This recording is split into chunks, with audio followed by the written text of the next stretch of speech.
हे बच्चा, good morning. कैसे हो आप लोग? आई होप कि आपकी पढ़ाई बहुत अच्छी चल रही होगी। हम लोग जियोग्राफी को डिस्कस कर रहे थे, chapter 5 minerals and energy resources. Minerals वाला पोर्शन हो चुका है, एनर्जी रिसोर्स को हमें डिस्कस करना है। तो एनर्जी के बारे में हम लोग स्टार्ट करते हैं। तो अगर हम लोग एनर्जी की बात करें, energy is a basic requirement of all life. तो कह सकते हो it's a fundamental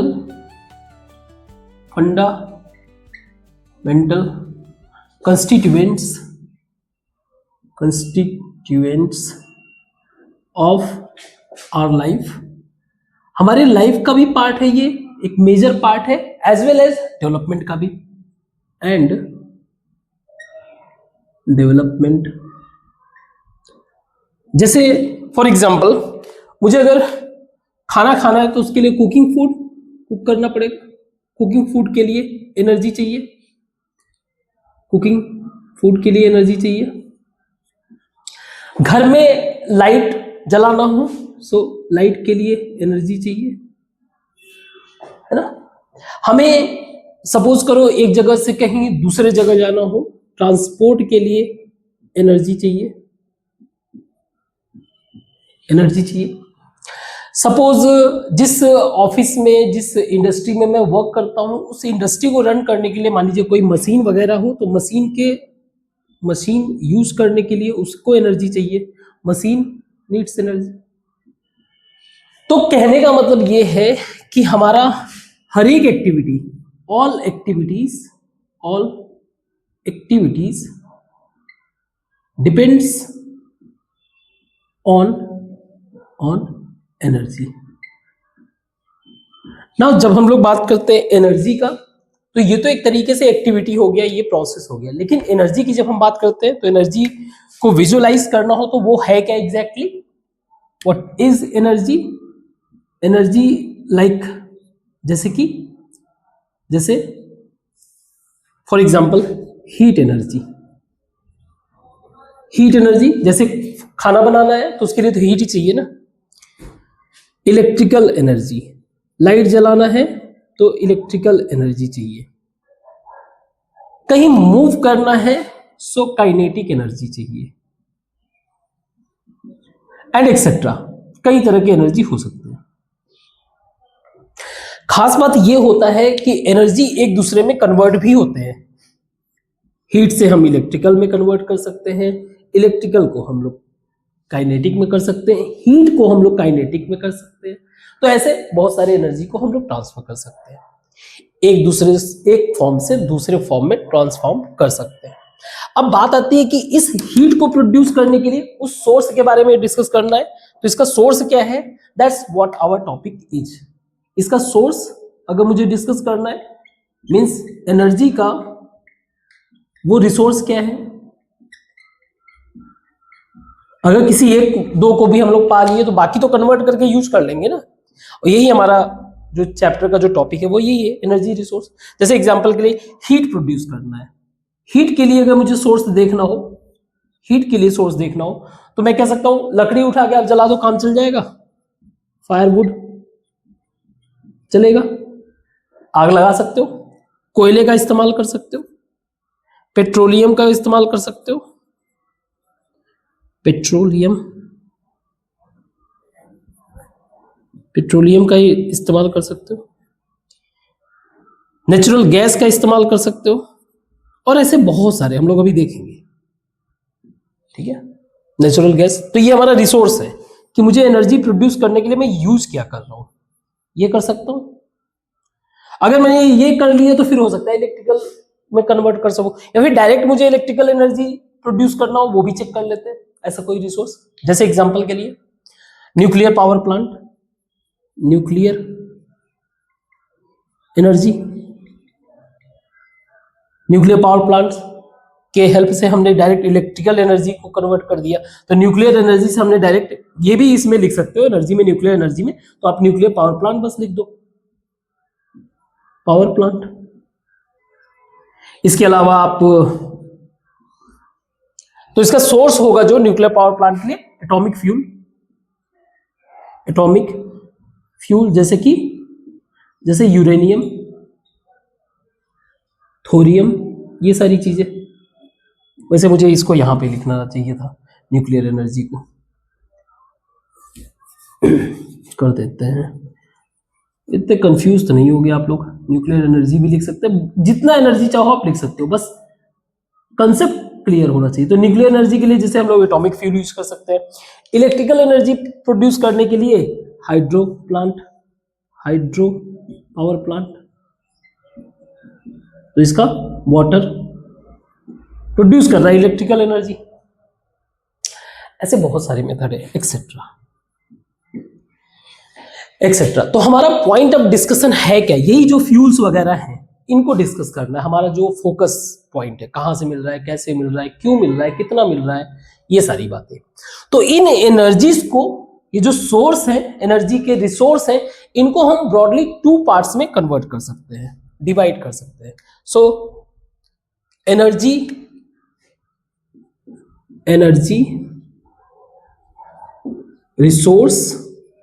resources broadly classified in 2 parts. 2 parts में हम लोग ब्रॉडली इसको क्लासिफाई कर सकते हैं। एक वो मेथड जो हम लोग पहले से ही यूज करते चले आ रहे हैं लंबे समय से, लगभग 50, 60 साल, 70 साल, उसके पहले से कंटिन्यूअस यूज करते चले आ रहे हैं। और एक वो मेथड जो अभी रिसेंटली यूज करना शुरू किया है, नया नया उसमें नए नए रिसर्च इनोवेशन चल रहा है। तो एक मेथड वो है using since long time, continuously use करते चले आ रहे हैं।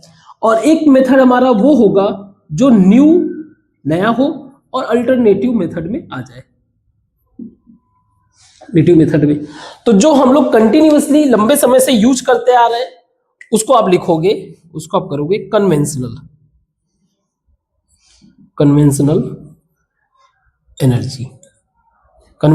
Energy resource.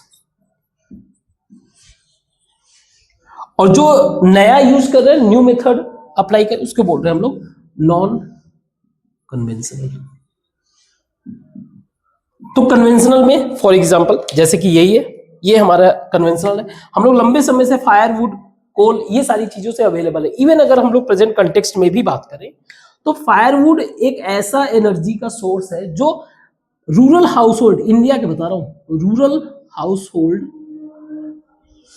इंडिया में लगभग more than 70% using firewood for making food,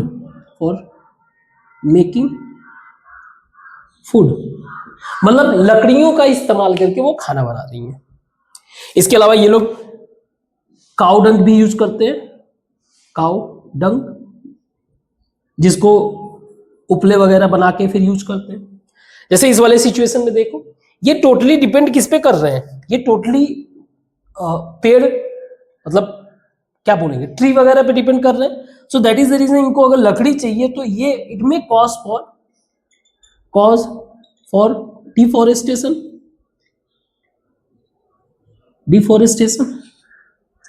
तो उसको भी प्रिजर्व करना हो।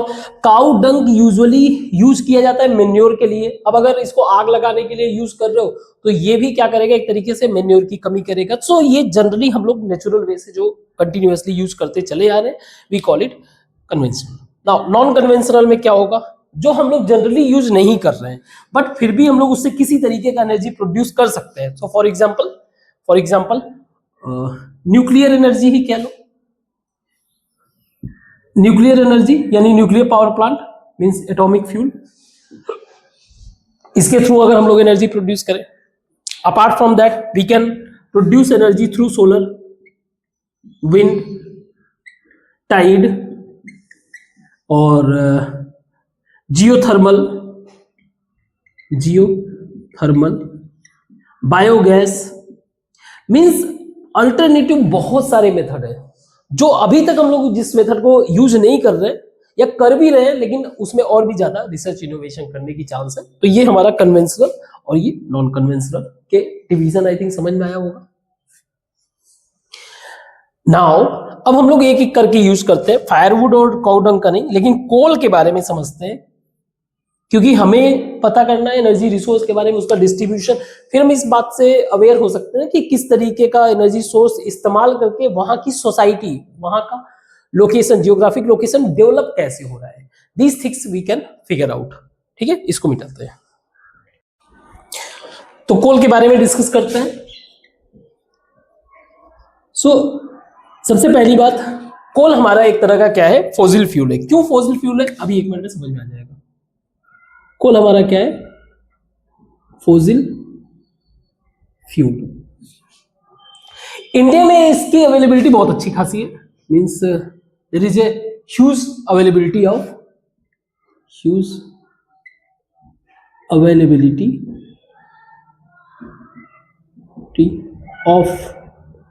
कोल इन इंडिया। तो हम लोग कह सकते हैं कि कोल एक तरह से इंडिया का एनर्जी रिक्वायरमेंट का बैकबोन है। मींस ये कह सकते हो आप, coal is a backbone for India's energy need. जैसे एग्जांपल के लिए हम लोग कोल का इस्तेमाल कर रहे हैं थर्मल पावर प्लांट से इलेक्ट्रिसिटी प्रोड्यूस करने के लिए। थर्मल पावर प्लांट जहां से इलेक्ट्रिसिटी प्रोड्यूस कर सके। इसके अलावा we are using in steel manufacturing या अलग इंडस्ट्री में, स्टील इंडस्ट्री में मेल्ट वेल्ट करने के लिए। अब स्टील का ही बात करो तो स्टील इंफ्रास्ट्रक्चर डेवलपमेंट करने के लिए, ये हमारे जनरल लाइफ के लिए भी बेसिक आप कह सकते हो रॉ मटेरियल है ना। तो आप इससे अंदाजा लगा सकते हो। और इसका डोमेस्टिक यूज भी है, हाँ थोड़ा कम हो गया है आज के टाइम में, लेकिन है अभी भी डोमेस्टिक यूज भी है, बट है। अब कोल की जरा फॉर्मेशन को समझते, कोल बनता कैसे है, थोड़ा सा ब्रॉड पॉइंट ऑफ व्यू से। Formation of coal. कोल बनने में बहुत ही लंबा समय लगता है, मतलब आप कह लो लाखों करोड़ों साल लगता है। तो it takes long period of time, बहुत लंबा समय लगता है। होता क्या है कि जैसे अब इसको हम लोग सेकेंड या फिर ईयर्स में नहीं मेजर करते हैं, हर चीज को मेजर करने का अलग अलग पैरामीटर्स होता है। जैसे फॉर एग्जांपल, जैसे मान लीजिए अगर मैंने आपको अभी कहा कि मैं इसको एक्सप्लेन करूंगा, तो मैंने बोला 1 मिनट में एक्सप्लेन करूंगा, ऐसा नहीं कहा कि 1 घंटे में एक्सप्लेन करूंगा। अगर मैं कोई काम करने जा रहा हूं, कहीं बाहर जा रहा हूं, तो मैं बोलूंगा 2 घंटे में, तो 2 आवर्स में, या मैं 5 डेज में वापस आऊंगा। तो हर चीज को डिफाइन करने के लिए सेकेंड है, मिनट है, और उसके हिसाब से आप जो है क्या करते हो, डिफाइन कर सकते हो। ऐसे ही ये कोल कितना पुराना है, कब है, कैसे है, ये डिपेंड करता है, इसको बोलते हैं geological time. Geological time period, इसके पैरामीटर के बेसिस पे हम लोग मेजर करते हैं। अब ये कैसे डिफाइन होगा, जैसे फॉर एग्जांपल किसी जियोग्राफिक लोकेशन की खास बात के बेसिस पे हम जो है ऐसे ऐसे अलग अलग नाम दिए होंगे। इसको अभी डिस्कस नहीं करना है इसके डिटेल में, क्योंकि ये हायर लेवल की बातें हैं, वो आपको तब समझ में आएगा। बट कहने का मतलब ये कि अलग अलग पैरामीटर को अलग अलग टाइम पीरियड में हम लोग करते हैं। तो होता क्या है, it takes long period of time for the formation. इसमें होता क्या है एग्जैक्टली, फॉसिल फ्यूल का मतलब जो भी ऑर्गेनिक कंस्टिट्यूएंट्स हैं, स्पेशली प्लांट्स की बात कर लो आप, प्लांट्स इन स्वैम्पी रीजन,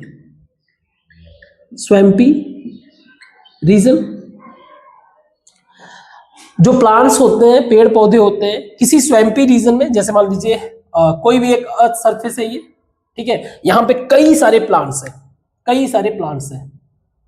है ना, कई सारे प्लांट्स हैं। अब ये किसी जियोलॉजिकल इवेंट के कारण ये सब के सब क्या हो गए, दब गए, है ना, दब गए। अब ये दबने के कारण, बरीड होने के कारण, swampy region buried for long time, बहुत लंबे समय तक ये बरीड था,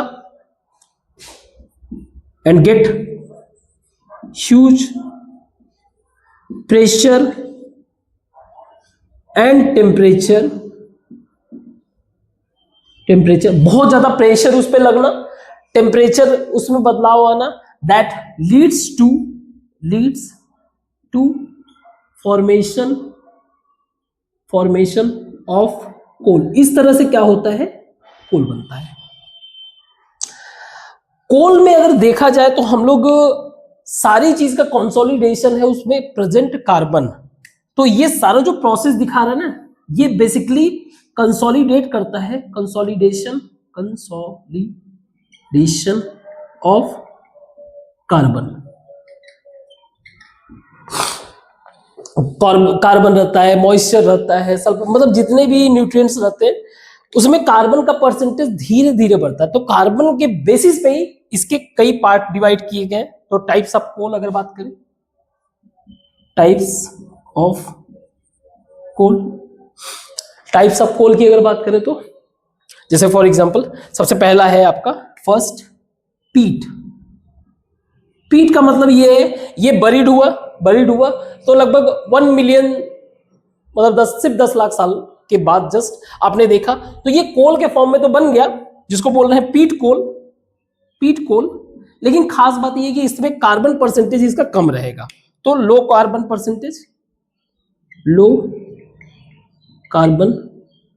परसेंटेज इसके अंदर, मॉइस्चर ज्यादा रहेगा, हाई मॉइस्चर। तो ये एक तरीके का ना एकदम मतलब वैक्स टाइप का फील होगा, थोड़ा सा वैसा। आप इसको जलाने वलाने में भी जल्दी यूज नहीं करोगे, हाँ इससे कुछ और काम किया जा सकता है, बट बहुत ही ज्यादा गिलगिला टाइप का रहेगा। खैर, नेक्स्ट आपका आता है जब थोड़ा और लंबा पीरियड जाता है, तो ये बदलता है लिग्नाइट कोल। अब इससे थोड़ा सा ये सॉलिड होगा, मान के चलो ये कम से कम 10, 15, 20 मिलियन ईयर्स के बाद, ठीक है। लिग्नाइट, इसमें भी carbon percentage low carbon percentage, same बात यही चीज लिख दो आप, low carbon percentage and high moisture content. बस ये याद रखना है, low moisture content, low carbon percentage but more than peat से तो ज्यादा ही कार्बन होगा, बस इतना समझ लो। जैसे इंडिया में बात करें हम लोग, तो इंडिया में हमारा ये इंडिया है प्यारा सा, है ना। इंडिया में अगर बात करें तो इंडिया के अंदर तमिलनाडु के आसपास एक रीजन है जिसका नाम है नेवेली।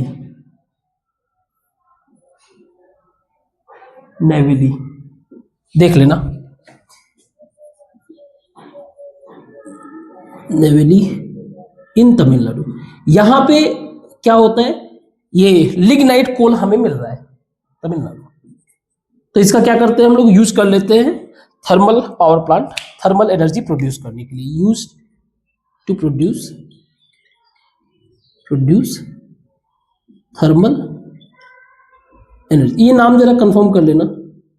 एक्चुअली होता क्या है ना कि जो फैक्चुअल इंफॉर्मेशन हो जाता है ना, जैसे ये नाम हो गया, कुछ परसेंटेज, कुछ ईयर वाला एग्जैक्ट, वहां पे थोड़ी बहुत कभी कभी क्या होता है कि माइंड से स्लिप हो जाता है, ठीक है। तो ये आप क्रॉस चेक करोगे हमेशा, ये सारी चीजें जो है आप क्रॉस चेक किया करोगे, क्योंकि ये तो चलो अभी तो कॉन्शियस तरीके से बता रहा हूँ, कभी कभी फ्लो में इतना चला जाता है कि कुछ ना कुछ मिस हो ही जाता है, तो उसको आप क्रॉस चेक करोगे जरूर, ठीक है। थर्ड हो गया लिग्नाइट, सॉरी थर्ड है आपका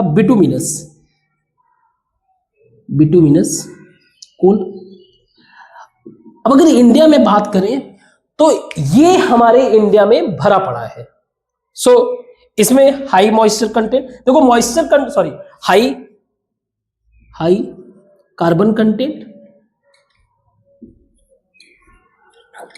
एंड लेस मॉइस्चर। ये इंडिया का सबसे इंपॉर्टेंट, सबसे ज्यादा means India most used coal in India. तो इंडिया के हर एक सेक्टर में यूज होगा, चाहे वो थर्मल, चाहे वो पावर प्लांट यानी एनर्जी प्रोड्यूस करना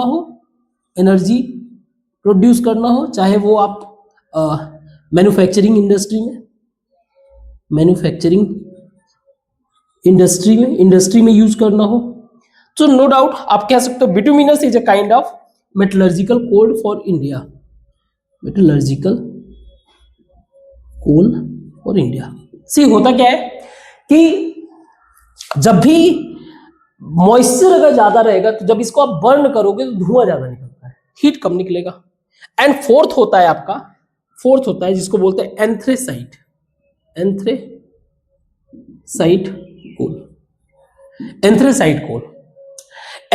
कोल।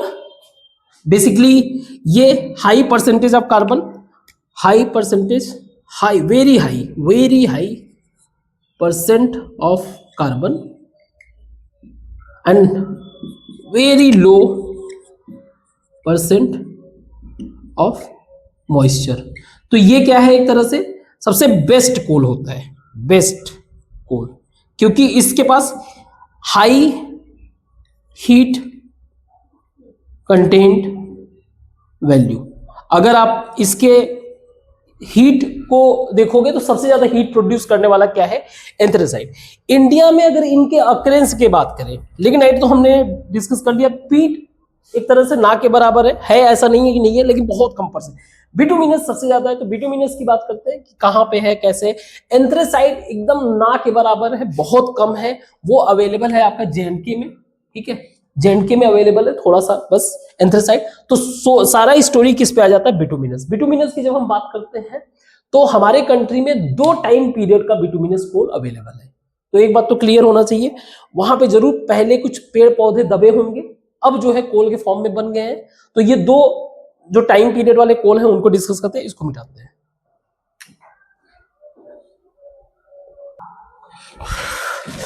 तो occurrence of coal, basically 2 geological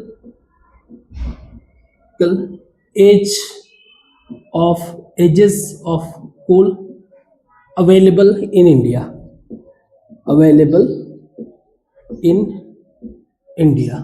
now geological age जो डिफाइन किए गए हैं, अलग अलग पॉइंट ऑफ व्यू से डिफाइन किए गए, मीन्स उनका कुछ अलग रेफरेंस रहा है उनको बताने के लिए। हो सकता है कोई जैसे मान लीजिए कहीं का कोई पत्थर है, कहीं का लोकेशन है, उन सब चीजों के बेसिस पे नाम लिखा गया है।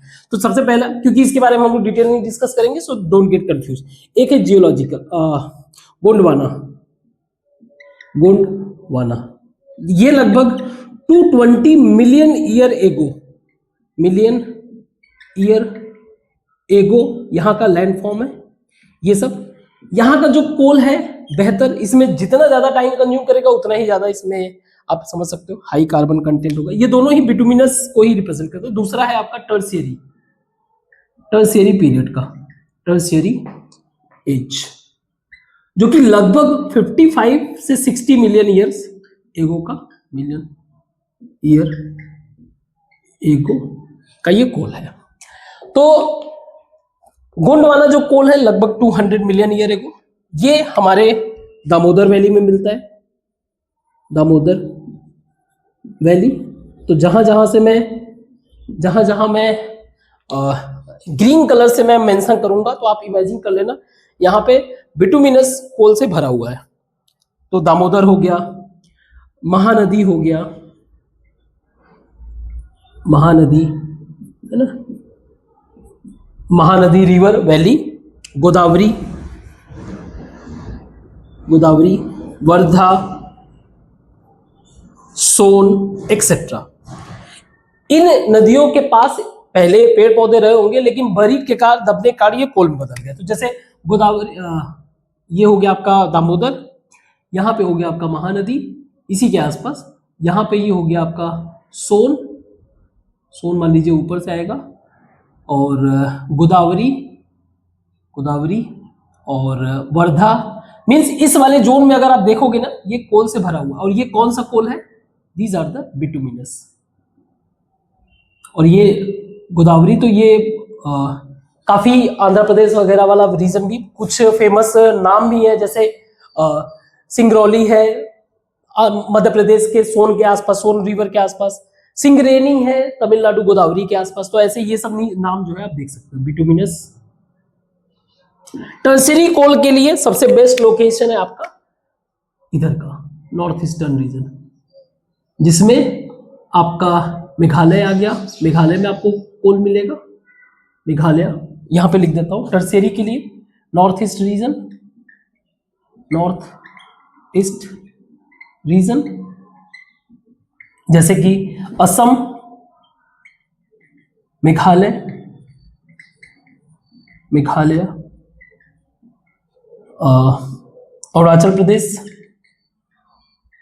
अरुणाचल प्रदेश, नागालैंड, ये सारे लोकेशंस जो हैं क्या है? नागालैंड। बाकी इसको मैंने रिवर के कॉन्टेक्स्ट में बता दिया, तो आप स्टेट तो अंदाजा लगा ही सकते हो। आप मैप में कुछ लोकेशंस भी देख लेना। तो मेघालय हो गया, असम, यहीं पे असम, यहीं पे साइड में नागालैंड और अरुणाचल प्रदेश,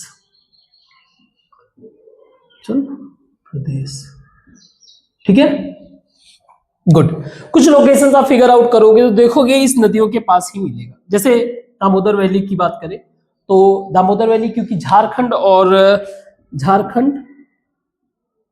बंगाल से, वेस्ट बंगाल से होके जाती है, तो आपको यहाँ पर कुछ फील्ड जैसे कि झारिया कोलफील्ड मिल जाएगा, झारिया कोलफील्ड झारखंड में, रानीगंज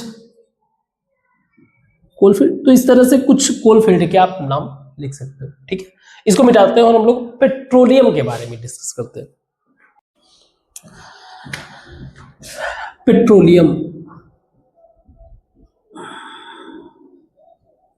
पेट्रोलियम की बात करें तो ये second most important energy source है, second most important energy source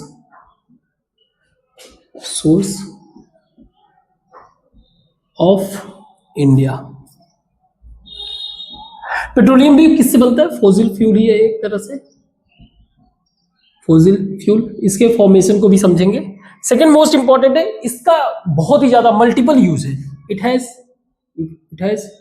it's use is most diverse, बहुत ही मल्टीपल यूज है। जैसे एग्जांपल के लिए एनर्जी के लिए तो यूज करते ही हैं, means fuel, as a fuel तो यूज करते ही हैं।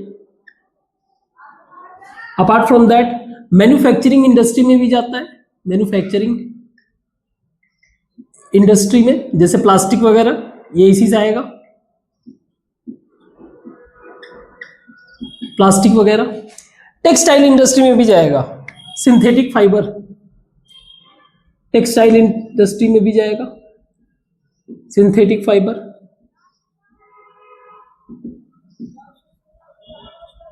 फाइबर्स, इसके अलावा आप कह सकते हो फर्टिलाइजर में भी मदद करता है प्रोड्यूस करने के लिए, बनाने के लिए, फर्टिलाइजर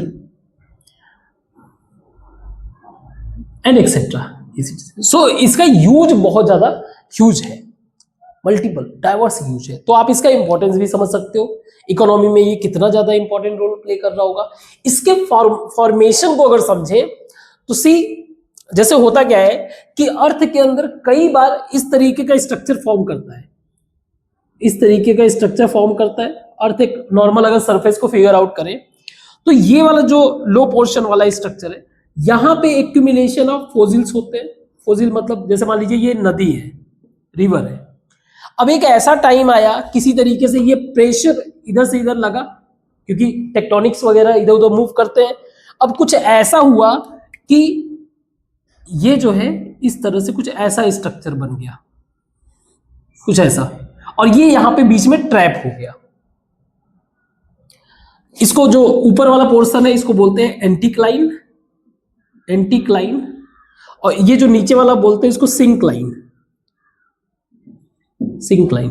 या कोई फॉल्ट है, मान लीजिए कोई ऐसा सरफेस है, मान लीजिए कुछ ऐसा सरफेस है अर्थ का, ठीक है, अर्थ का कुछ ऐसा सरफेस है समथिंग लाइक, और एक दूसरा पत्थर आया, एक बड़ा सा कोई ऐसा स्ट्रक्चर आया, एक कुछ ऐसा, और यहां पे आके इस तरह से कुछ कुछ भी आप इमेजिन कर लो, तो ये भी एक ये आ जाएगा फॉल्ट ट्रैप में।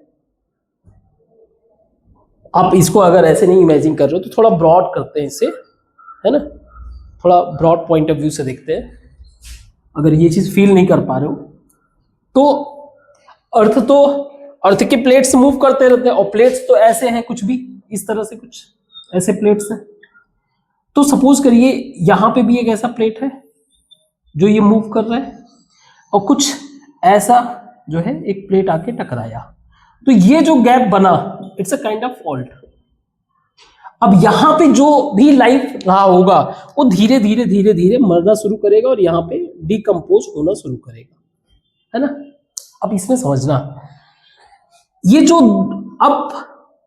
अप साइड रॉक या एंड डाउन साइड रॉक, दोनों अप एंड डाउन क्या हो गए, रॉक ही हो गए। इन रॉक्स को मस्ट बी नॉन पोरस, या कह लो एटलीस्ट डाउन साइड वाले को तो नॉन पोरस होना ही पड़ेगा, जो जिसने इसको संभाल रखा है। ये एक बार के लिए पोरस हो भी जाए कोई दिक्कत नहीं। तो जब इसके अंदर पोरस का मतलब जिससे ये फ्लो के बाहर ना चला पाए, मतलब ऐसे ना रहे कि उसमें से फ्लो के चला जाए, तो ये नॉन पोरस रहे, तो ये धीरे धीरे क्या करेगा, it convert into, so slowly and gradually, slowly जो ट्रैप्ड फोसिल है कन्वर्ट इनटू फ्यूल, पेट्रोलियम।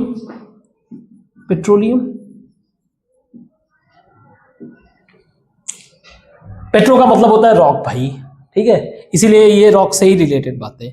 अच्छा, यहां पे क्या होगा फिर, यहां पे गैस वगैरह होगा, फिर ये भरा हुआ जो जगह बच गया ऊपर का गैस, तो यहां पे गैस भी मिल रहा है और पेट्रोलियम भी मिल रहा है। तो करना क्या रहेगा हमें, बस इसको डिग करना रहेगा, डिग करके निकाल लेंगे, है ना, डिग करके निकाल लेंगे। क्लियर है, समझ में आया पेट्रोलियम का कंसेप्ट। बस इतना समझ लेना कि fossil must be trapped inside the anticline and syncline of earth surface, या कह लो within the fault region, जहां पे ये ट्रैप्ड हो गया, that fossil slowly and gradually converted into the petroleum, and with the digging and other method, oil digging method या फिर जो भी अदर करके आप इसको क्या कर लेते हो, धीरे धीरे निकाल लेते हो। तो इंडिया में अगर ऑयल की बात करें, इंडिया में अगर बात करें लोकेशन का, तो इंडिया में जो है मुंबई का जो कोस्ट है जिसको बोलते हैं बॉम्बे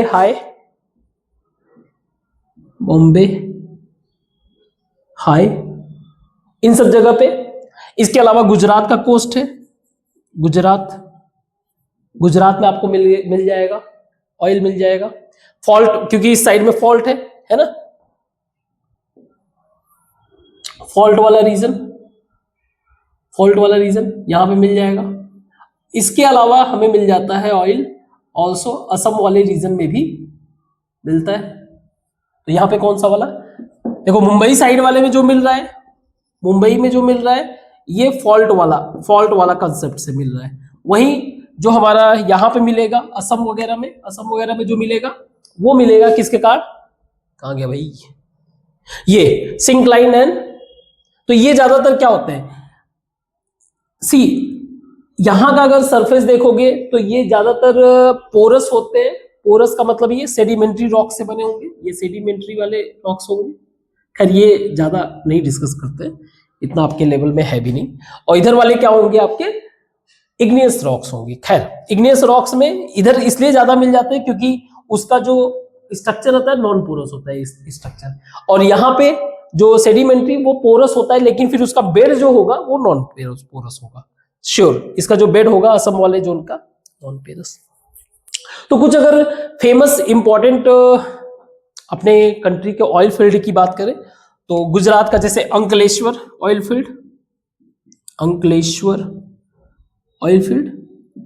और अगर असम की बात करें तो असम की कुछ ऑयल फील्ड, जैसे कि सबसे ओल्डेस्ट असम का तो हमारा सबसे ओल्डेस्ट है, असम का, असम में सबसे ओल्डेस्ट है जैसे दिग्बोई, दिग्बोई है ना, नाहर काटिया, दिग्बोई नाहर काटिया। इसके अलावा तीसरा एक लोकेशन है मोरॉन, मोरॉन, मोरॉन हंग्रीजन। देख लेना, अब ये सारे नाम आप चेक करोगे, ठीक है, सारे नाम आप क्रॉस चेक करोगे बुक से, ठीक है। तो ये कहानी था पेट्रोलियम का। अब नेचुरल गैस के बारे में डिस्कस करते हैं, इसको मिटाते हैं। तो हम लोगों ने देखा जहां पे पेट्रोलियम बन रहा है वहां पे गैस भी मिल रहा है, तो देयर इज अ चांस कि जो नेचुरल गैस रहता है, नेचुरल गैस रहता है, जो जब भी पेट्रोलियम को एक्सट्रैक्ट करना हो तो पहले गैस ही निकालना था। Generally found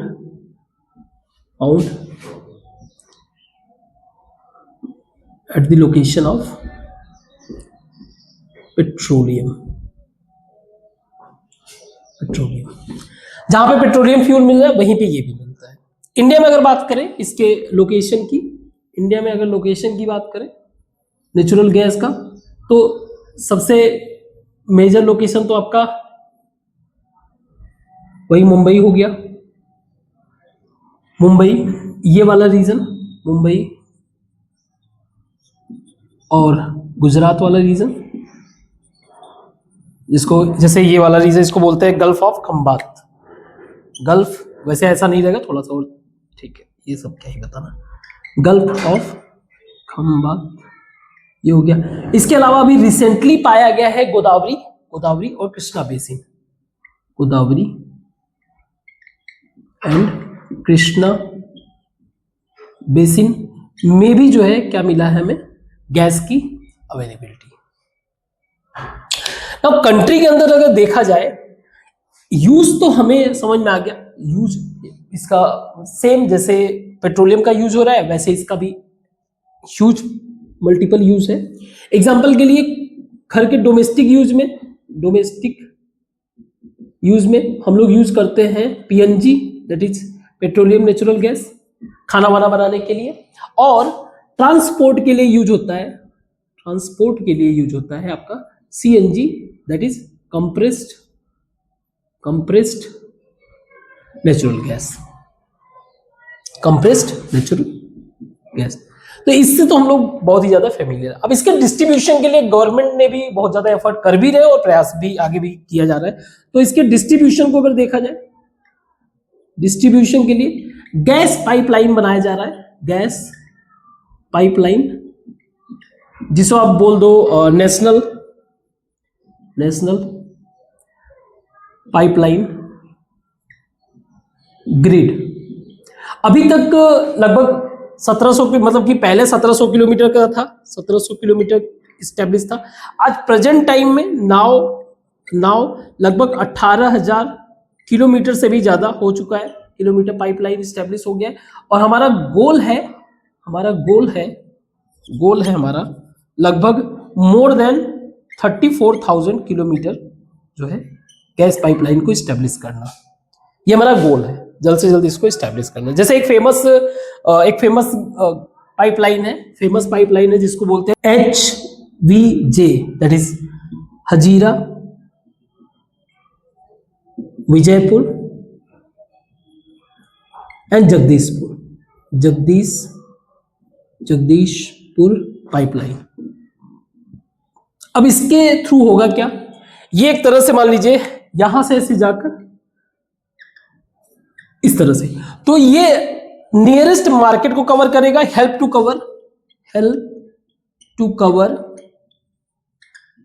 cover market, market यानी कि डोमेस्टिक रीजन हो गए ये सारी चीजें, और मार्केट या कह लो चलो रेजिडेंशियल रीजन, और इंपॉर्टेंट है इंडस्ट्रियल एरियाज।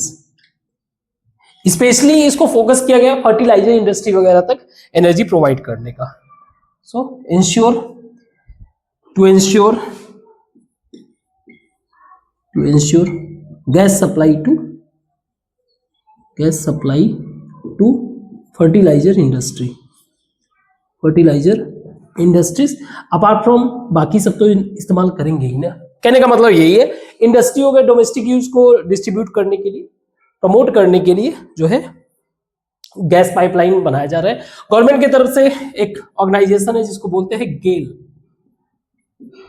गेल इंडिया लिमिटेड। ये क्या कर रहा है, इस गैस पाइपलाइन को प्रमोट करने का काम कर रहे हैं। ठीक है, तो गैस हो गया, नेचुरल गैस हो गया। कोई डाउट अगर हो तो आप इस बार पूछ लेना। इसको मिटाते हैं और आगे डिस्कस करते हैं। तो अब तक हम लोगों ने जो कुछ भी डिस्कस किया, जो भी बातें हम लोगों ने अब तक डिस्कस किया, वो बेसिकली वो रिसोर्स था जिसका इस्तेमाल करके आप आग जला सकते हो, हीट प्रोड्यूस कर सकते हो, और कुछ हेल्प के थ्रू इलेक्ट्रिसिटी प्रोड्यूस कर सकते हो। It's also kind of energy. अब इलेक्ट्रिसिटी क्यों इंपॉर्टेंट कंटेक्स्ट है डिस्कस करने का, सी आज प्रेजेंट टाइम में आज का जो सिनेरियो है, हम लोगों का लाइफ पूरी तरीके से डिपेंड है electricity, means our life depend on electricity. Even जब हम लोग बात करते हैं डेवलपमेंट को मेजर करने का, it also used as parameter for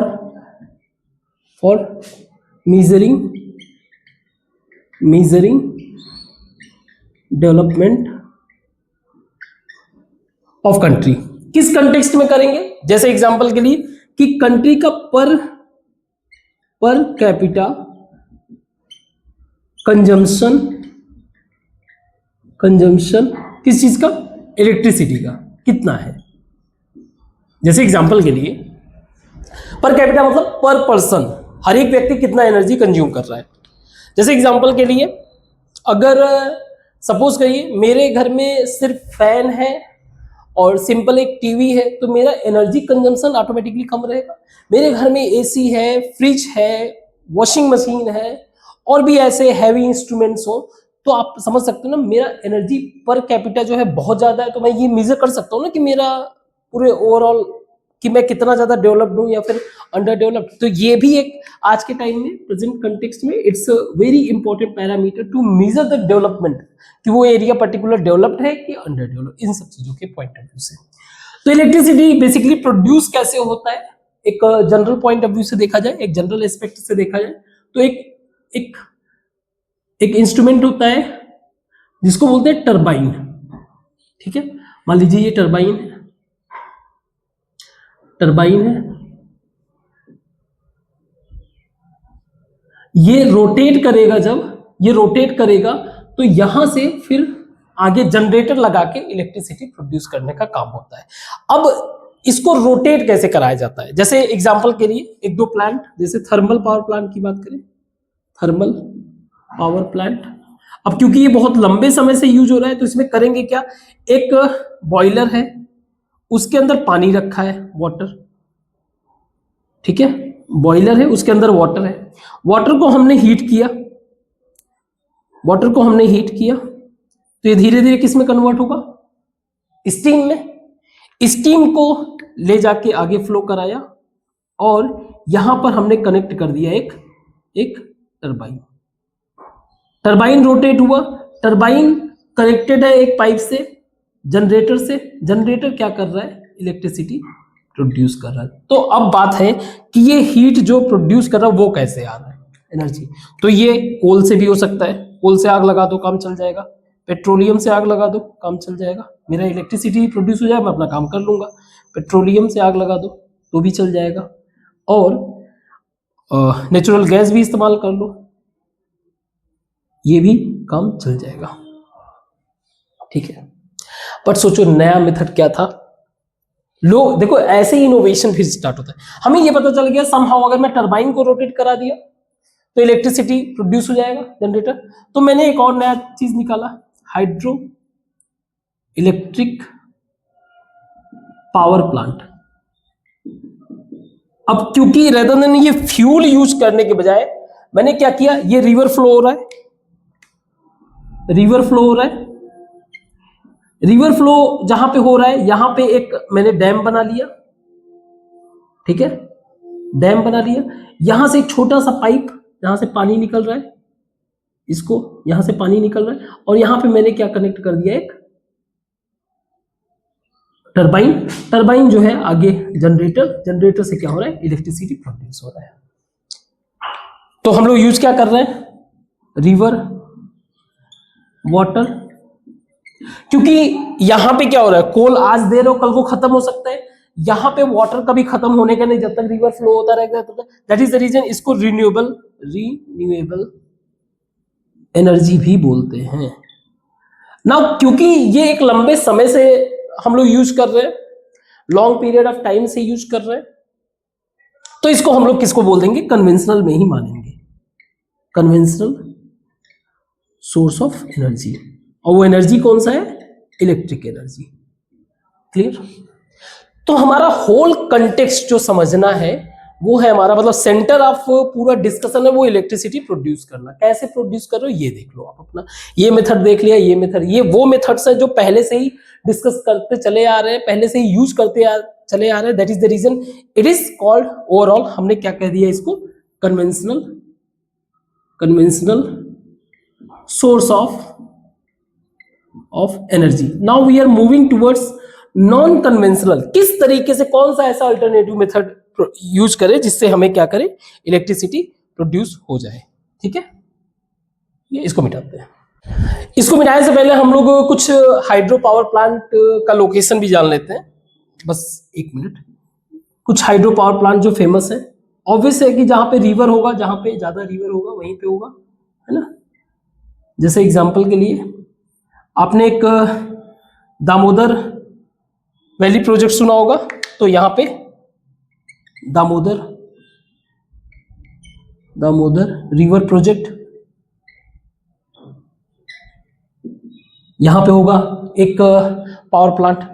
आपने सतलुज का सुना होगा, सतलुज रिवर का, जिसके ऊपर भाखरा नांगल है, भाखरा नांगल रिवर प्रोजेक्ट यानी कि हाइड्रो इलेक्ट्रिक पावर प्लांट यहां पे भी है।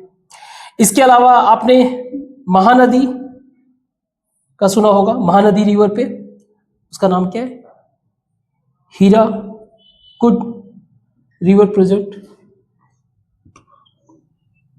है ना। इसके अलावा टिहरी डैम है,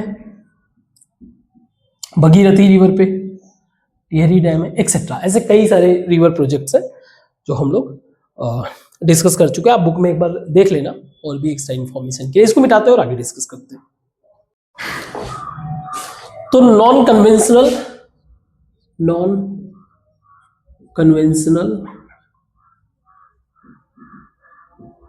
एनर्जी सोर्स, इसके बारे में समझते हैं। सी, जैसे जैसे शुरुआत में क्या था, हम लोग कोल, पेट्रोलियम, इन्हीं सब चीजों पे डिपेंड थे। जैसे जैसे पॉपुलेशन बढ़ रहा था, जैसे जैसे पॉपुलेशन इंक्रीज हो रहा था, वैसे वैसे हमारा डिपेंडेंस ऑन कन्वेंशनल फ्यूल जैसे कि कोल वगैरह, इन सब चीजों पे भी बढ़ रहा था। लेकिन ये कन्वेंशनल फ्यूल जो है वो लिमिटेड ही है, लिमिटेड अवेलेबिलिटी है इनकी, पहला चीज।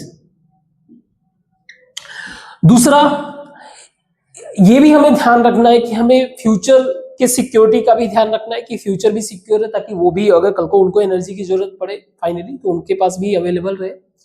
और एक और मेजर कंसर्न था, वो था एनवायरमेंटल कंसर्न, एनवायरमेंटल पोल्यूशन। ये भी एक मेजर कंसर्न था कन्वेंशनल फ्यूल का। इन सब चीजों का जो लीड किया, इन सब चीजों के कारण एक नया new alternate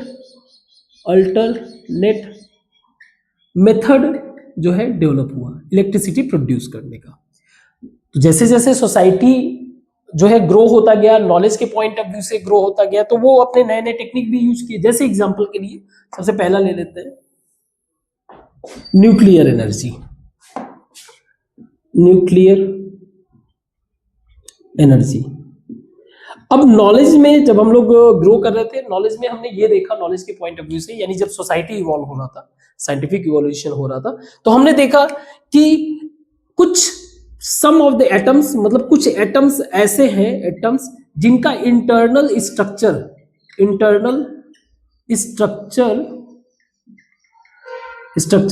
not balanced, balance ना होने के कारण ये कंटिन्यूअस चेंज होते रहते हैं, कंटिन्यूअसली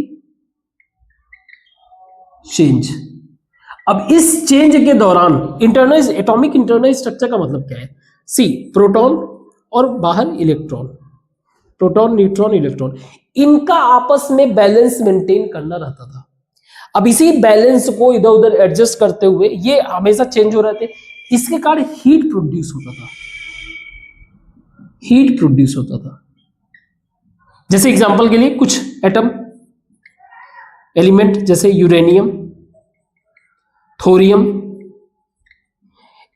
इनमें से कुछ रेडिएशन हीट के फॉर्म में निकलते रहते थे। तो फिर एक आइडिया आया कि भाई एक काम करो, एक बॉक्स लो, उसके अंदर इस एटम को रख दो, तो ये हीट प्रोड्यूस करेगा। हाँ ठीक है, करेगा।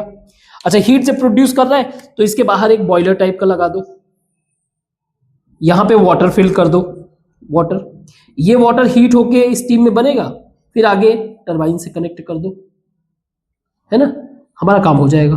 समझ में आया? बहुत ज्यादा डिटेल में नहीं, लेकिन एक आइडिया समझ में आ गया। तो हमने ये, अब इसमें कोई दिक्कत भी नहीं है, हीट प्रोड्यूस अपना करे जितना अपने आप को एडजस्ट करना हो, बाकी डिटेल बाद में, कैसे इसको न्यूट्रॉन को बैलेंस करता है, ये सारी चीजें उसमें हम लोग नहीं जा रहे हैं। फिजन होता है, फ्यूजन होता है, कुछ नहीं, सिंपल, हमें बस इतना पता है। तो हमने क्या किया, न्यूक्लियर एनर्जी कैसे, एटॉमिक मॉलिक्यूल से, एटॉमिक स्ट्रक्चर के हेल्प से हमने न्यूक्लियर एनर्जी, उसके रेडिएशन जो निकल रहा है उसका इस्तेमाल करके हमने एनर्जी प्रोड्यूस कर दिया। एक तो मेथड ये बन गया। दूसरा हमारे पास दिमाग में आया सोलर एनर्जी। अब यार इंडिया को देखो तो इंडिया पड़ता है ट्रॉपिकल रीजन में। कहां पे है इंडिया हमारा क्या है, ट्रॉपिकल रीजन में पड़ता है, ट्रॉपिकल और सब ट्रॉपिकल रीजन, ट्रॉपिकल जोन है हमारा। मींस हीट, सन हीट की अवेलेबिलिटी, हीट अवेलेबल अच्छा खासा। तो फिर साइंटिफिक इवोल्यूशन से एक टेक्नोलॉजी डेवलप किया गया जिसको बोलते हैं फोटो मतलब लाइट, फोटो वोलेटिक टेक्नोलॉजी। अब ये कर क्या रहा है, ये कर रहा है सनलाइट को इलेक्ट्रिसिटी में कन्वर्ट कर रहा है। तो ये इस्तेमाल किया। अब क्योंकि सन डेली उग रहा है तो ये एक तरह का रिन्यूएबल हो गया, रिन्यूएबल एनर्जी।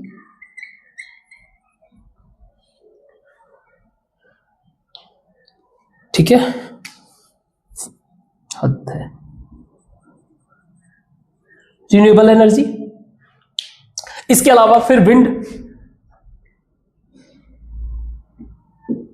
एनर्जी की बात करो तो विंड एनर्जी क्या हो रहा है, हवा फ्लो हो रहा है, तो ऊपर हमने क्या किया, एक फैन टाइप का बड़ा स्ट्रक्चर लगा दिया, हवा ने इसको रोटेट किया, इसने टरबाइन को रोटेट किया। वैसे साथ में नहीं लगा रहता है, पूरा गियर वगैरह लगा के इसको नीचे, यहाँ पे टरबाइन रोटेट किया, टरबाइन ने इलेक्ट्रिसिटी प्रोड्यूस किया। विंड एनर्जी का सबसे बेस्ट, अगर अभी इंडिया में अगर देखा जाए बेस्ट रीजन अगर है तो वो है तमिलनाडु, जहां पे खूब यूटिलाइज हो रहा है। तमिलनाडु, स्पेशली नागरकोइल से लेकर मदुरई अगर आप जाओगे कभी ट्रेवल करोगे तो देखोगे विंड मिल भरा पड़ा है पूरे रास्ते में, ठीक है। अपार्ट फ्रॉम दैट राजस्थान हो गया, आंध्र प्रदेश हो गया, है ना, इसके अलावा एक्सेट्रा अलग अलग लोकेशन, स्पेशली कोस्टल रीजन में तो आसानी से यूटिलाइज हो जाएगा, विंड का हो गया। इसके अलावा टाइडल एनर्जी, टाइडल एनर्जी का मतलब क्या हो गया कि डेली जो है, डेली समुद्र में लहरें आती हैं, है ना, हाई टाइड्स ओशियन में क्या आती हैं, high tide, high and low tide. तो ये भी एक तरह का एनर्जी है, इसको भी इस्तेमाल करके हम लोग क्या कर रहे हैं, इलेक्ट्रिसिटी प्रोड्यूस कर रहे हैं। अब इसका इस्तेमाल कैसे करते हैं उसको भी थोड़ा सा विजुअलाइज कर लेते हैं।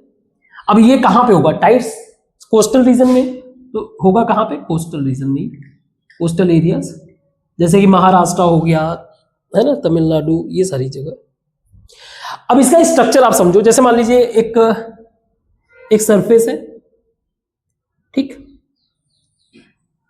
और यहां पे समुद्र है, ठीक है, ये समुद्र, हाई टाइड के टाइम पे समुद्र यहां तक आ रहा है, ठीक, ये हाई टाइड का लोकेशन है, और आपका ये जो है लो टाइड का, मान लीजिए ये लो टाइड है LT और ये हाई टाइड। हाई टाइड के टाइम पे यहां पे हमने टरबाइन लगा रखा है, आपको बस इमेजिन करना है। हाई टाइड के टाइम पे यहां का जो गेट है वो बंद रहेगा, यहां का गेट है जो बंद रहेगा, तो पानी जो है इस तरह से, मान लीजिए कुछ ऐसा स्ट्रक्चर कर देते हैं, एक गेट यहां पे रहेगा, यहां पे आके भरता जाएगा पानी, मान लीजिए हाई टाइड है, भरता जाएगा, जैसे ही ये लो टाइड हुआ, जैसे ही यहां पे आया, पानी इधर से निकलना शुरू हो जाएगा, टरबाइन घूम जाएगा, टरबाइन घूमेगा, इलेक्ट्रिसिटी प्रोड्यूस हो जाएगा। मीन्स हम लोगों को एक आइडिया मिल गया था एनर्जी में सबसे बेस्ट इलेक्ट्रिकल एनर्जी, उसका इस्तेमाल करने के लिए अलग अलग तरीके से हम लोग इस्तेमाल कर रहे हैं। टाइडल एनर्जी का हमने इस्तेमाल कर लिया। इसी तरीके से गोबर गैस, या बोल लो आप बायोगैस, इसमें कैसे हुआ, हमने क्या किया, जो भी ऑर्गेनिक वेस्ट है, ऑर्गेनिक वेस्ट, मान लीजिए एक बॉक्स टाइप का बना दें, यहां पे हमने ऑर्गेनिक वेस्ट एक्यूमुलेट कर लिया, धीरे धीरे ये क्या होता है, डिकम्पोज होता है, इसको बोलते हैं, मान लीजिए इसमें ऑक्सीजन प्रेजेंस नहीं है तो एनारोबिक रिएक्शन बोल लो आप, एनारोबिक रिएक्शन। तो जब ये डिकम्पोज होता रहता है तब ये गैस प्रोड्यूस करता है, ठीक है, गैस प्रोड्यूस करता है। गैस को आप यहां पे इकट्ठा कर लो, ऑटोमेटिकली गैस तो ऊपर ही जाएगा, यहां से एक पाइप लगाओ, आप घर में खाना बना लो, इससे क्या करो, फूड कुकिंग के लिए इस्तेमाल कर लो। जब ये पूरी तरीके से गैस रिलीज हो जाता है, अच्छा खासा हो जाता है, ये जो बचा हुआ है इसको मेन्योर की तरह इस्तेमाल कर लो। अब इसका आप रिलीवेंस देखो, गांव के एरिया में, रूरल एरियाज अगर इसको अडॉप्ट करते हैं, और करते भी है रूरल एरियाज, तो इनका फ्यूल कंजम्पशन, क्योंकि खाना बनाने के लिए ये गैस इस्तेमाल कर रहे हैं, तो इनका जो फायरवुड कंजम्पशन है, इसके कारण जो है फायरवुड का जो कंजम्पशन है वो डिक्रीज हो जाएगा। अगर फायरवुड कंजम्पशन डिक्रीज होगा तो नो डाउट डिफॉरेस्टेशन होने लगेगा, यानी फॉरेस्ट का कटना कम हो जाएगा। डिफॉरेस्टेशन अगर होने लगेगा तो ऑटोमेटिकली पॉल्यूशन कम हो जाएगा। So these are the best method, alternative method, जिसके हेल्प से हम लोग क्या कर रहे हैं, ना सिर्फ इन्वायरमेंटल प्रॉब्लम सॉर्ट आउट कर रहे हैं, आल्सो हम लोग जो डिपेंडेंसी है कन्वेंशनल फ्यूल पे उस पर भी कम कर रहे हैं। ये सारे आइडियाज हमें मिलते हैं।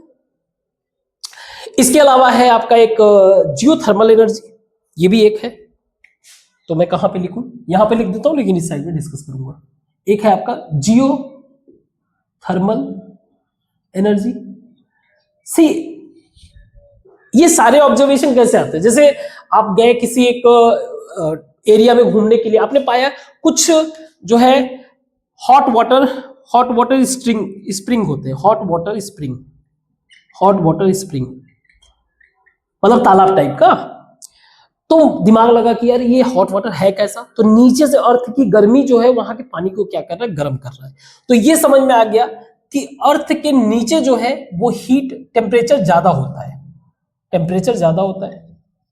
अब इसको सुटेबल जगह देखेंगे तो ऐसे में किए क्या, हमने क्या किया, एक पाइप लगाया नीचे तक जो थोड़ा सा नीचे तक जाए, और फिर इस पाइप को यहां से ऐसे, ठीक है, और फिर इसको ऐसे बाहर निकाल दिया। अब सोच के देखो आप, पानी यहां पे गया, वाटर यहां पे गया, यहां पे हीट के कारण ये स्ट्रीम में बदल गया, स्ट्रीम में तेजी से निकलने की कोशिश करेगा, स्ट्रीम निकलते यहां पे हमने लगा दिया टरबाइन, टरबाइन, बस टरबाइन रोटेट किया, इलेक्ट्रिसिटी प्रोड्यूस हो गया। तो जो भी नॉलेज है, जो भी हम लोगों का ऑब्जर्वेशन है, उसको हम लोगों ने क्या किया, इस्तेमाल किया। तो जैसे जैसे आप below earth surface temperature increase हुआ, तो हमने क्या किया, इसी नॉलेज का इस्तेमाल करके हमने क्या किया, एक जियोथर्मल पावर प्लांट। तो इसके लिए जैसे एग्जांपल के लिए हिमाचल प्रदेश में है पूगा, थोड़ा सा पहाड़ी एरिया में ज्यादा सुटेबल रहेगा, पूगा है, और एक दो नाम और देख लेना लोकेशन के पॉइंट ऑफ व्यू से। अच्छा, लोकेशन के पॉइंट ऑफ व्यू से इसको बताता हूँ, कंट्री के अंदर क्योंकि थोड़ा डेंजरस भी है, न्यूक्लियर पावर प्लांट हमारे कंट्री में कुछ है इंपॉर्टेंट न्यूक्लियर प्लांट्स, जैसे एग्जांपल के लिए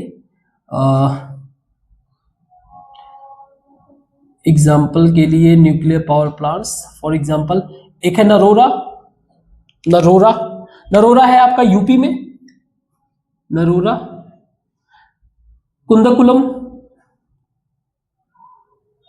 कुंदकुलम या कलपक्कम है तमिलनाडु, तारापुर महाराष्ट्र, काकरापारा गुजरात, ये सारी चीजें आप चेक कर लेना। और एक है हमारा राजस्थान का रावत भाटा, ये राजस्थान का है, ठीक है, ऐसा मत सोच लेना गुजरात है, मतलब एमपी से जस्ट थोड़ा सा ऊपर है रावत भाटा, वहां पे, ठीक है। तो ये मेजर, कैगा है कर्नाटका का कैगा, तो ये इंपॉर्टेंट। तो ये आपका कन्वेंशनल नॉन कन्वेंशनल भी ओवर हो गया, आई होप आपको समझ में आया होगा। कहीं कुछ डाउट होगा तो आप इसको पूछना। एक last topic conservation of energy पे छोटा सा एक टॉपिक है, उसको करके इस चैप्टर को हम लोग ओवर करते हैं। इसको मिटाता हूं। तो कंजर्वेशन ऑफ एनर्जी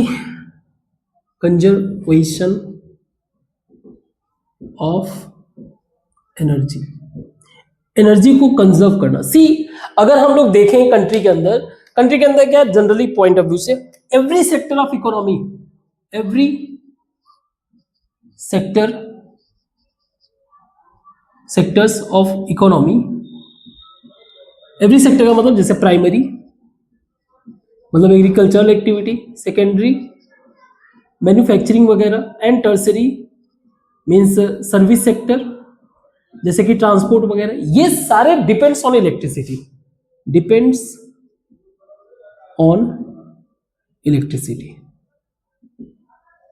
ठीक है, depend on electricity.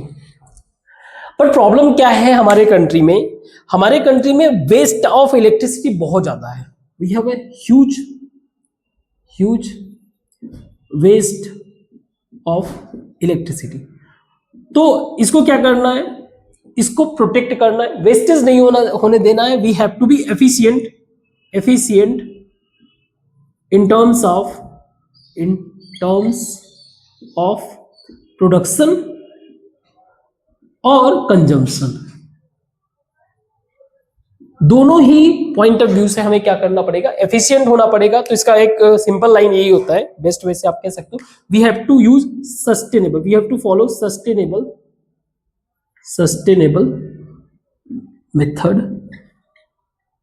Method to use electricity. और अगर सस्टेनेबल मेथड की अगर बात करें तो इसके दो ही पिलर हैं, टू पिलर्स, एक कंजम्पशन साइड पे हमें फोकस करना है, दूसरा प्रोडक्शन साइड पे। तो एक हो गया प्रोडक्शन और दूसरा हो गया कंजम्पशन। सी, जब हम लोग बोलते हैं सस्टेनेबल का मतलब यही होता है कि अदर लाइफ आगे की लाइफ वो भी खुद को सस्टेन कर सके बिकॉज ऑफ एनर्जी। एनर्जी की अवेलेबिलिटी उनके लिए भी बेहतर बनी रहे, प्लस आज अगर जब हम यूज कर रहे हैं तो हमारे यूज होने से तो इसका environmental means it concern about the focus on the environmental impact, environmental impact as well as दूसरा चीज किस पे ये फोकस करता है, दूसरा future security, future energy security. ये टर्म जब हम लोग यूज करते हैं तो ये दो बात इंडिकेट करता है। तो प्रोडक्शन के पॉइंट ऑफ व्यू से देखा जाए हमें खुद को कोशिश करना चाहिए कि हमें रिन्यूएबल एनर्जी का ज्यादा इस्तेमाल करें, रिन्यूएबल एनर्जी। तो जैसे सोलर हो गया, है ना, सोलर हो गया, बायोगैस, बायोगैस का सबसे अच्छा एग्जांपल होता है गोबर गैस वगैरह, सुना होगा आपने, गोबर प्लांट। इसके अलावा जो है टाइडल हो गया, मीन्स जितने भी आप कोशिश कर सकते हो एक्सेट्रा, रिन्यूएबल एनर्जी। कंजम्पशन का मतलब ये हो गया कि सिविल लेवल पे, यानी सिटीजन सेंट्रिक एक्शन। जैसे रेदर देन हमें अपना प्राइवेट व्हीकल की जगह हमें पब्लिक ट्रांसपोर्ट यूज करना चाहिए, पब्लिक ट्रांसपोर्ट। सोच के देखो, एक पर्टिकुलर पब्लिक ट्रांसपोर्ट, या मान लीजिए एक मेट्रो ही है, ठीक है, मेट्रो एक दिन में लगभग करोड़ों लोगों को लेके ट्रेवल करता है। अब अगर करोड़ों लोग अपना इंडिविजुअल गाड़ी लेके चलेंगे तो फिर क्या होगा, बहुत सारा पॉल्यूशन रिलीज होगा, प्लस एनर्जी का जो कंजम्पशन है, जो फ्यूल का कंजम्पशन है वो अलग ही है। प्लस छोटे छोटे एक्शन, जैसे कोशिश करें एलईडी वगैरह का यूज करने के लिए, है ना, स्टार लेबल्ड जो आइटम्स होते हैं, लेबल जो भी मशीन्स हैं, जो मशीन्स हैं उनका इस्तेमाल करिए, जो भी रिक्वायर्ड आइटम है, डिवाइसेस है, स्टार लेबल्ड यूज करिए। और हैव टू बी पार्टिसिपेट होना पड़ेगा, पार्टिसिपेट इन एनर्जी कंजर्वेशन। हमें अपने आप को energy conservation conscious point of view से इसमें इन्वॉल्व होना पड़ेगा। तो ये था हमारा डिस्कशन, इस तरह से हमारा चैप्टर ओवर हुआ। कहीं पे कोई बात छूट गया होगा, कहीं पे कोई मिस्टेक हो गया होगा, you just have to figure out, उसको कमेंट बॉक्स में लिखोगे, करेक्ट करोगे, ताकि किसी और का गलत ना हो। एक बात और अच्छे से याद रखना, मेरा फुल फोकस है NCERT book only, and trust me it's sufficient to deal any kind of exam या फिर आपका फ्यूचर जो भी है, ये बहुत बेहतर है। इसके अलावा कहीं जाने की जरूरत नहीं है। कुछ अगर एक्स्ट्रा होगा तो वो हम लोग देख लेंगे, जो भी एक्स्ट्रा अगर कुछ हुआ, अदरवाइज हमारा टोटल डिपेंडेंसी किस पे है, एनसीईआरटी। तो जब मैं पढ़ा रहा हूं, आप बस उस चैप्टर का उस सब्जेक्ट का बुक ले लो, आप एनसीईआरटी का पढ़ते वक्त उस बुक को मेंशन उसको फिगर आउट करो अच्छे से, डेटा वगैरह को मेंटेन करो, कंपैरिजन करो।